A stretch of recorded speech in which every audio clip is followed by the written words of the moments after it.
अस्सलामुअलैकुम रहमतुल्लाहि वबरकातुहू मुंतज़ा my dear brother, कैसे हो आप यार?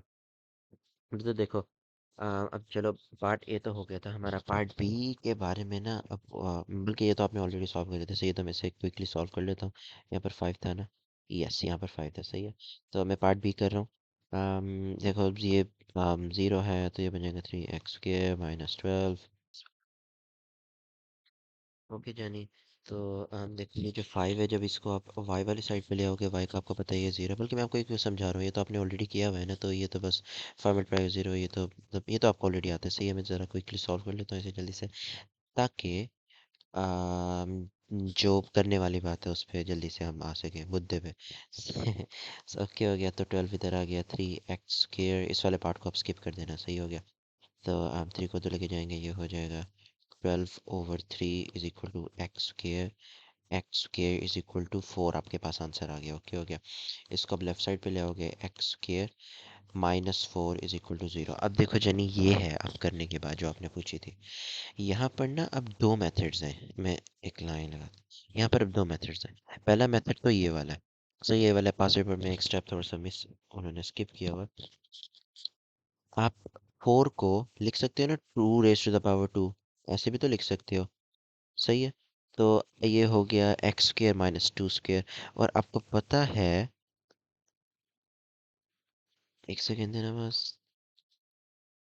बिस्मिल्लाह अस्तगफिरुल्लाह। जानी देखो, आपको पता है कि हमारे पास फॉर्मूला होता है a² - b²। जब इस तरह की हमारे पास कोई चीज़ होती है तो हम लिख सकते हैं a+b a - b, हम ऐसे लिख सकते हैं ना? बिल्कुल इसी तरह से हमारे पास ये भी है, x² - 2 स्क्वेयर, तो क्या हम इसको ऐसे लिख सकते हैं x - 2। सही है, और x+2। Okay, is equal to 0। अब ऑब्वियसली इसको हम इजीली कर सकते हैं, x - 2 इज इक्वल टू 0। इसको दो ले जाओगे, x इज इक्वल टू 2। मुझे पता है ये वाला पार्ट आपको आता है। अब दिल में चीख रहे होगे, यार मैंने ये नहीं पूछा था, यार मुझे पता आपने ये नहीं पूछा था, लेकिन अब मैं कर रहा हूँ, बस देख लो। Okay, is equal to x is equal to -2। यहाँ तक हो गया। अब आपने मुझसे पूछा ये था कि एक तो ये वाला मेथड था जो कि पास पेपर में प्रोवाइडेड है। अब ये जो दूसरा मेथड है ना, वो ये है, आप कह रहे हो कि इसका मैं स्क्वायर रूट क्यों नहीं ले सकता? आप ज़रूर ले सकते हो स्क्वायर रूट, आप ले सकते हो, और भी हम लेंगे। इस 4 को राइट साइड पे ले जाओ, ये बन जाएगा 4 पॉजिटिव। सही है, अब इसका स्क्वायर रूट लेते हैं। ये इससे कैंसिल हो जाएगा, as x is equal to 2 जो है ना, ये 2 नहीं बनेगा, ये प्लस माइनस का 2 बनेगा। सही है, जब भी आप किसी चीज़ का, किसी भी चीज़ का, लिटरली किसी भी चीज़ का, किसी भी नंबर का आप स्क्वायर रूट लेते हो ना, कभी भी उसका आंसर पॉजिटिव या फिर नेगेटिव में नहीं आता, दोनों में आता है। सही है, कभी कभार बस हमें ज़रूरत नहीं पड़ती। लाइक मिसाल के तौर पर, अम,